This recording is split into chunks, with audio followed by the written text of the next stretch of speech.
તાજેતરમાં ગુજરાતના અમુક જિલ્લાઓને બાદ કરતા જ સારો વરસાદ પડ્યો, પરંતુ વરસાદની મહેર સાથે સાથે રસ્તાઓના ધોવાણ પણ ખૂબ થયા।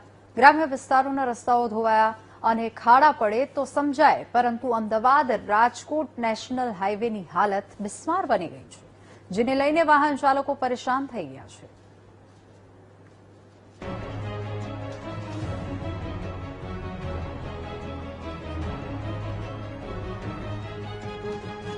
વરસાદી માહોલ વચ્ચે ગુરુવારે સોશિયલ મીડિયામાં લખનઉ નાગપુર એક્સપ્રેસવેનો વિડીયો વાયરલ થયો હતો, જેમાં વરસાદના કારણે બેસી ગયેલા રોડના પેચવર્ક દરમિયાન રસ્તાને સૂકવવા માટે પંખા મુકાયા અને મુદ્દો દેશભરમાં ચર્ચાનો વિષય બની ગયો। જોકે નેશનલ હાઈવે ઓથોરિટીએ કાર્યવાહીના આદેશની સાથે એક્સપ્રેસવે પર રિપેરિંગ કામ પૂર્ણ ન થાય ત્યાં સુધી ટોલ ટેક્સ વસૂલવાનું સંપૂર્ણપણે બંધ કરાવ્યું। આ ઘટના એટલા માટે અહીં જણાવી કારણ કે ગુજરાતના હાઈવેની હાલત પણ જુઓ। દ્રશ્યો અમદાવાદ રાજકોટ નેશનલ હાઈવે 48ના છે, જ્યાં વરસાદ પછી ખાડાનું રાત છે। જો વરસાદી માહોલમાં ખાબોચિયું ભર્યું હોય તો અકસ્માત પણ પાક્કો, અને રાત્રે વાહન સ્પીડમાં હોય તો પણ અકસ્માત પાક્કો। અહીં લોકો રોજ ટેક્સ આપે છે, પરંતુ ખાડાવાળા હાઈવે માટે લોકો ખરાબ હાઈવેથી એટલા પરેશાન છે કે સાંભળો શું કહે છે।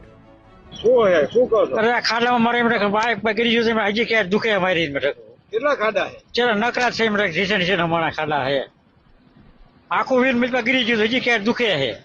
ટીપ છોડું ટીપ અહીંયા ક્યાંથી આવ્યા? ધોલેરાથી। રોડ કેવો? રોડ હાવ બહુ સારો, ખાડા વાળો।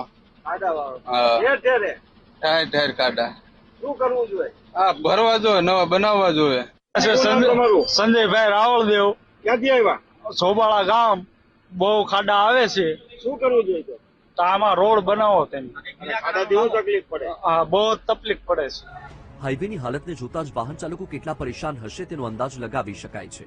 અમદાવાદ રાજકોટ નેશનલ હાઈવે 24 કલાક ધમધમતો હાઈવે છે। રોજ લાખો વાહનો પસાર થાય છે, કરોડો રૂપિયાનો લોકો ટેક્સ ભરે છે, છતાં રસ્તાઓની બિસ્માર હાલત છે।